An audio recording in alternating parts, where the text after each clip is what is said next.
This is NEGOTIATEx TV. Welcome to another episode of the NEGOTIATEx podcast. I am your co-host, Nolan Martin. With me today is my good friend, Aram and Nolan. How are things in the Upper Valley, Aram? They're great, Nolan. That's a nice reference. Most people out of this area that's around the Connecticut River, up in upstate New Hampshire and Vermont, they wouldn't know that. So I'm impressed. How are you doing today? Yeah, I'm doing all right. It's warming up here, but it's kind of been like fluctuating. So it's a little frustrating. It's like break out the shorts, it's 70s, 60s, and then today it's in the 40s. So a little bit frustrating. I imagine it's still pretty chilly there, although warming up to you is probably much different than it is to me. Yeah. But you gotta love the weather. The weather is a little schizophrenic, isn't it? Yeah, I do think that we had to start opening up with something other than the weather. I feel like I feel like we may be in our 70s and retired and just talk about the weather every time. We've talked weather, we've talked kids, we've talked puppies. I think we're doing okay. All right. Well, I am excited about today's episode. I know I say this a lot, but today we are talking about multi-party negotiations and kind of how this may differ from a regular negotiations. And we'll kind of get into more of that here in a second. But to kind of set this up, isn't every negotiation a multi-party negotiation, Aram? Well, it's interesting that you asked that question, Nolan. So before I answer or give you my thought, I'd like to know what your thinking is behind that question. Well, we talked a little bit about this before hitting record, but if I were to go purchase a car and my wife were not to be there, you better believe that I'm going to be calling her and she's going to be part of whatever I negotiate or however I go about buying that car. And same thing with the salesman. Whatever I work out with him, I mean, ultimately he's going to have to answer to his boss. His boss is involved in that negotiation. So it'd be foolish for me to think that it's really just between me and him, and foolish for the salesman, if he's smart and if he's a good salesman, to think that this is just between me and him as well. Yeah, that's a great point, and I hope everyone's listening. I mean, there's very few negotiations where the two negotiators at the table are not representing other stakeholders, right? And those other stakeholders, even though they're not at the table, are affecting each party's concerns, what each party can do, what each party will do when you go to implementation. They can be some of the greater challenges or roadblocks to executing the terms of the negotiation really well. So you've got to take them into account. Yeah. So what you're calling a multi-party negotiator is multiple negotiators at the negotiating table. That's not what we're talking about here, though. So we're gonna split hairs a little bit, folks. What Nolan's talking about is absolutely in most bilateral negotiations involving two parties. There's multiple stakeholders involved. What we're talking today is actually when you have more than two negotiators at the table, and those negotiators are representing distinct perspectives, different parties, different views. Yeah, that's correct. So distinguish multi-party negotiations from two-party negotiations that have multiple stakeholders. So I know that's a little bit nuanced, but it also helps us do some distinguishing and just consider some of the challenges that show up that are more unique when now all of a sudden you're managing 30, 300 people, whatever it might be at the table, and now you have to get them aligned. That can be a huge challenge. My question to you then, Aram, is do multiple business lines within the same company, are they going to fall into the same category of a multi-party negotiation? Yeah, they do. So I earlier I said something about the parties being distinct or representing distinct different interests. They can these multi-party negotiations can be internal as well as external. So even if they're different business units or lines, that anytime you're getting multiple people at the table and you're trying to reach consensus or agreement, that is going to be a multi-party negotiation. And that's the key setup for what we're talking about. Okay, whenever we start talking about something new, I kind of like to discuss like what are the challenges we're first going to kind of experience as we as we focus on one of this new topics? Yeah. So, I mean, the challenge is I think most of our listeners are going to realize that they've all been involved in multi-party negotiations at some time or another. The old high school or college project team, for better or for worse, is an example. A working group between different business units or government agencies. There's another example. We've certainly seen a lot of multi-party negotiations over the last year in dealing with COVID, informing people, rolling out the vaccine. So you've seen, multi-party negotiations between federal, state, local governments working together with different health agencies or businesses, pharmaceutical companies, and so on.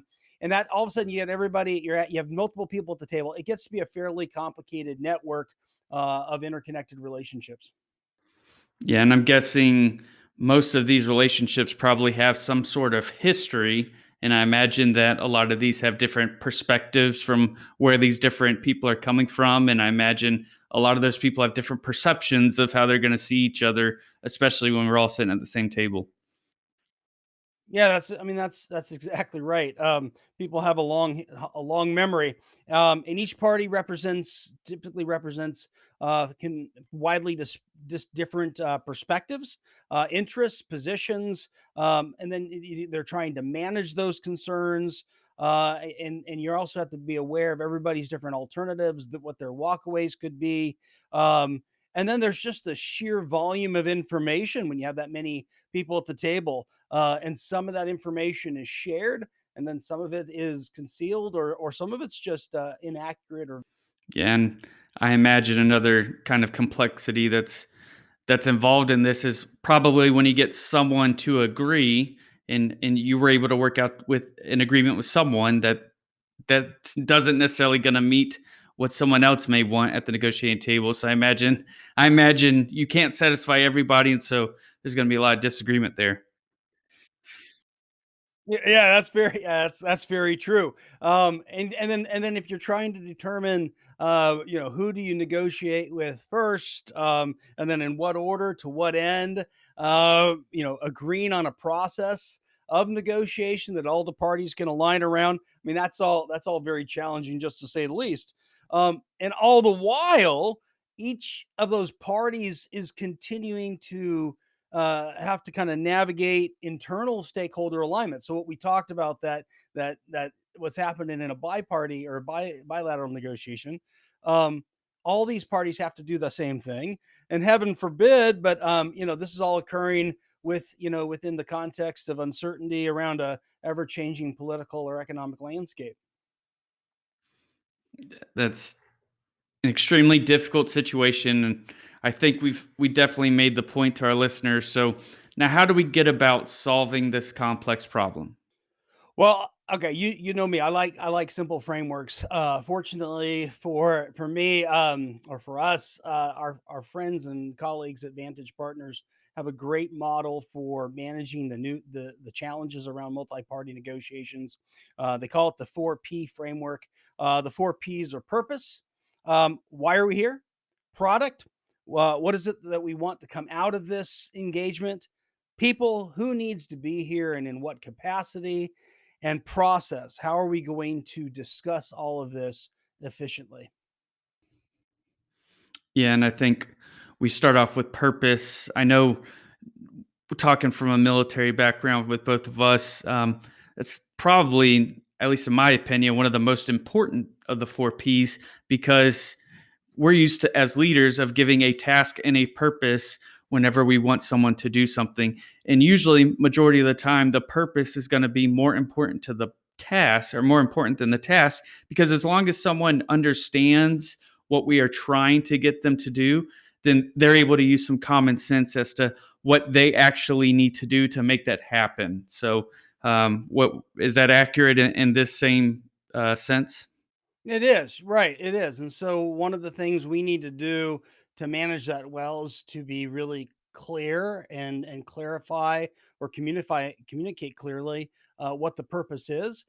So that purpose needs to be intentionally formulated. It shouldn't be discovered over time.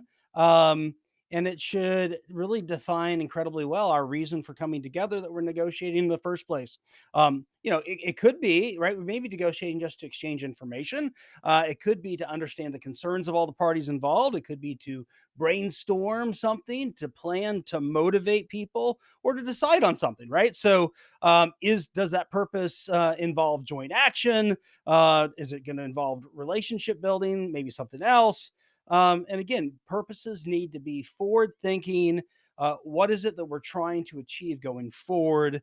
And before parties go any further, they need to align on their purpose. It will dictate everything else we discuss. Yeah. So then after we've kind of figured out purpose, now we're going to go to product. So talking product, is that just the outcome, the agreement from the negotiation? Yeah, it could be. That could you could be as simple as a signed contract. It could also be a tentative framework for an agreement or a memorandum of understanding. But I could also imagine other products that might be desirable by the parties involved.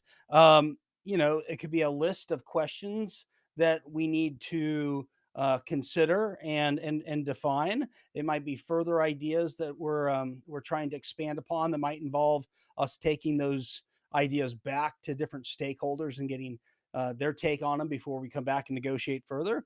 It may just be a clear understanding of the problem, especially with all these different people involved in it. Yeah, and I imagine some other things that need to be worked out is simple logistics, like, hey, when are we going to meet next? Is this, are we going to release this to the media? Is there a press release? Are we going to be able to take a photo? I imagine, probably some companies are really proud of being able to negotiate an outcome, and could really use the publicity that this may generate. So I'm sure all of these different things probably need to be decided, and it may help to kind of get this on the table sooner rather than later. That's right. It could be some sort of agreed upon joint presentation at a trade conference, right? There's just an endless number of products, but we really need to be clear on what it is that is coming out of this meeting. Now, once we have that, once we are clear on what our purpose is, we're clear on kind of a desired end state product. Well, then we can look at the people who needs to be there so that we can accomplish everything we need to, and in what capacity should we most efficiently engage everyone involved? Yeah, and I think as we kind of do this for our clients, I think this is something that we really excel in. And that's kind of the network analysis of trying to really figure out how is everyone connected and what levers are we going to be able to pull. I mean, that's something that we've done in the military. And I know that's something that you kind of taught us at West Point. What are your thoughts on that? Yeah, it's something I call relationship mapping. It can be really helpful for us to understand the different parties that are connected and how they're connected to each other, um, and potentially how they're connected to people not at the table. So we think through relationships of influence, deference, antagonism. It can help us determine if we have the right makeup of folks at the table, so that we can ensure a high quality outcome, whether it's to make a decision, to enable effective implementation, or something else. It can also help inform us about where alliances and coalitions might develop, or where we're going to want to develop those alliances and coalitions ourselves. And so we often do some work around those issues as well. And it all stems from this idea of developing a really thorough relationship map. And I think a very simple kind of pro tip here, and it may be pretty obvious to most of the community, but you can learn a lot from LinkedIn, and you can actually see people's connections and who they are connected with, and it may help understand the framework of different organizations if you're able to use that effectively. All right, kind of digress there. Okay, now you said something interesting there, and I want to kind of dig a little bit deeper. You said, "What did you mean by?" Or sorry, excuse me. You said, "Go ahead and cancel that last part there." Yeah, I know. So you said something there, and I kind of want to dig a little bit deeper. So considering the way you engage with different parties, what exactly do you kind of mean by that? Well, not everyone needs to be at every meeting. So it can be really helpful as we manage this third P of people to say, what is your role and get really clear on that. What are the expected contributions we need you to make? It'd be really silly for us to think that we need to engage a decision maker in the same way as we would engage a subject matter expert or someone who's key to implementation or someone who is a gatekeeper of information. Those people are going to be engaged in different ways.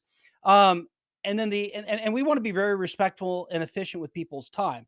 The other thing we want to consider is, should every meeting be plenary? Should we establish committees to work more efficiently? How can we best exploit the division of labor? How do we ensure that we match talents to the people, what you and I would call troop to task, multitasking? How do we assign appropriate roles just as terms of mediator, timekeeper, recorder, process observer, ground rules enforcer, a chair, so forth? Those are all key considerations as well. Yeah, so kind of quick story. So it kind of brought up jogged my memory here. So I had an old boss who used to sit down and be like, "Why are you making sausage in front of me?" And when you say that, as far as like subject matter experts and when to talk to someone about something very specific and not necessarily talk about the head honcho about a decision, that's the kind of things we're talking about here. Is when you need specific information, you go to one person, you know who that is. You don't need to include everybody in that email distro because you're just going to burn out the decision makers. So understand where you need to go. All right, I digress again. Sorry, I'm definitely going off track on this one here. So, all right, so yep, makes a lot of sense with where we're going. And now we're at the last P, process. You talked a lot about process and two-party negotiations and what we've covered in the previous episodes. Well, yeah, it really is, and I'm not going to say it's the most important or more important than the other P's, but it is really critical to manage the process when you consider some of the other challenges that we identified at the very beginning around multi-party negotiations. They really go to the process that you're following. So we need to find an efficient strategy for the group to follow. Is this going to be a single meeting? Is it going to be a series of meetings? How often are we going to meet? What is our agenda for each meeting versus, and as well as what's our kind of long-term project plan? Project management comes into this. Do we have agreed upon ground rules for how we're going to stay on target, how we'll communicate, how we'll share differences so that everyone gets heard? And that, and most importantly, so we really accomplish our purpose. All right. And so now we're at the last P, process. So I know we've discussed this a lot in the last episodes and we know exactly how important it is. So how important is it during multi-party negotiations? Yeah, so there's a number of things. The first one is, and this is really true for bilateral negotiations as well, and I think it's even more critical for multi-party negotiations. Is work should be done openly and transparently. Use a whiteboard. If you're on Zoom, use the annotation tool, whether it's on a PowerPoint slide or whether it's on the whiteboard feature in Zoom, but show people that they are being heard, capture the things being discussed, keep the agenda that you're following or the ground rules you've established in front of everybody. That's just a really important thing. People need to be able to visually see that things are moving along and they've been heard. Yeah. And I mean, you've been doing this a while. So what are you finding as an effective strategy? I mean, I'm sure a lot of people really wanting us to kind of dive deeper into that one there. Yeah, so here's a few that have been developed over time that I think incredibly work. So one is work from a single draft text, and that's exactly what it is. I love working off a 50 or 60% draft, and invite parties to criticize the draft.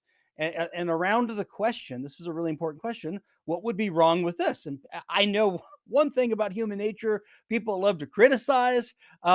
And that criticism can be really indicative of what their interests are. So as you share a draft to shoot holes at, I mean, that's why we're doing it. We then use that all those interests we're learning to iterate, get more creative, come up with a different set of options or possible solutions. Um, and if we explain that process well, it can really guide us through these sort of negotiations. Yeah, so I'm kind of a big believer in processes. So can we implement any processes here to kind of keep the momentum going? Yeah, I do. So a pre-negotiation is really any meeting or meetings among some of the parties that occur prior to the formal start of the negotiations, and those can be really helpful to build relationships amongst the negotiators, develop an agenda, organize subcommittees for particular issues, conduct some joint training on negotiation, share in fact finding, or just to design efficient processes. And by the way, I got one more process I'd love to share if I could.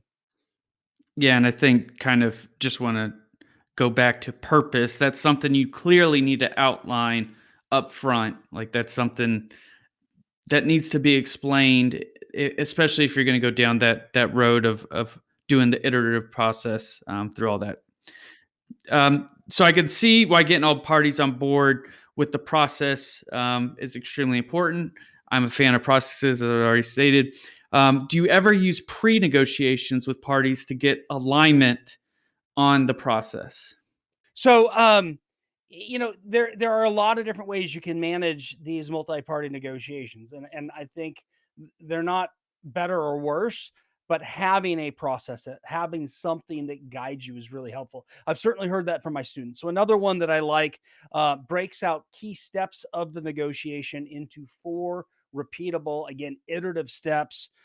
You start by defining the problem, getting everyone aligned about defining the problem. You don't name the problem, but you define the characteristics that you currently have and where you want to go. You obviously will have a gap. That's why we're at the table in the first place. Step two is to analyze why that gap exists. You're going to do what I call root cause analysis. Once you've done that, you're going to brainstorm for solutions to the root causes, right? Again, we haven't named the problem. And then once we've done a really good job of brainstorming um, solutions, we're going to move into action steps. And as we take action, we now have a new current state and we can compare it to where it is we're trying to go. And again, this is the narrative process. Why aren't we there yet? We're back into step two. What else can we do? We're back to step three, new action plan, step four. So that's just another process that can be really helpful in these sorts of negotiations. Yeah, and I think what kind of helps with these processes with the pre-negotiations is that we're creating buy-in from the different parties ahead of time or throughout the process, and then we're creating alignment. And so it's going to help through the entire negotiation process from beginning and kind of through the end. Yeah, that's right. And we're creating alignment both with all these parties at the table, as well as helping them manage their own internal alignments away from the table. And both of those are important. Yeah, well, to our listeners today, appreciate you listening. So I know we covered a lot here, and so we put a lot. We always do the transcripts down in the show notes. So if you go to negotiatex.com/9, you'll find the show notes. You'll see the transcripts, and you'll be able to kind of read through the different processes, the four P's, everything we kind of mentioned in today's podcast show will be outlined in the show notes and in any of the references that we also mentioned. But again, this is a podcast that is all about action items, and we're here to help elevate your influence through purposeful negotiations. So, we're all about taking action, and we want to help you in your business life and organization. So, Aaron, with that, what are some takeaways that our listeners can implement to help become more effective negotiators? Sure. Multi party negotiations are some of the most complex and challenging we face. This 4P model that we shared with you today just gives us a framework to ensure that all the parties start from the very beginning to work together jointly Everyone gets consulted. Everyone's respected and heard. They get to explain their reasoning and share their interests. We create space for creativity and creative solutions. And we create a joint problem solving dynamic that strengthens the working relationships between the parties involved. That's our goal.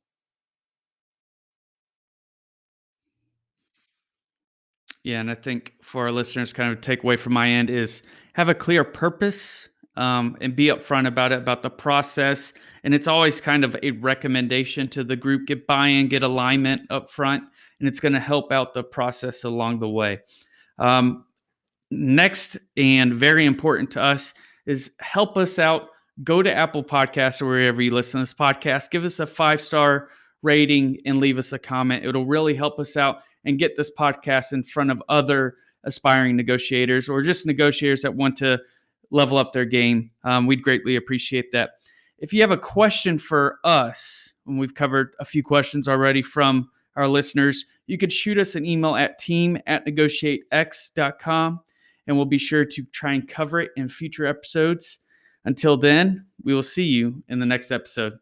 Hey, thanks for checking out this video on NEGOTIATEx TV. If you found any value at all, please hit the subscribe button, hit the notification icon if you want to be notified of future videos.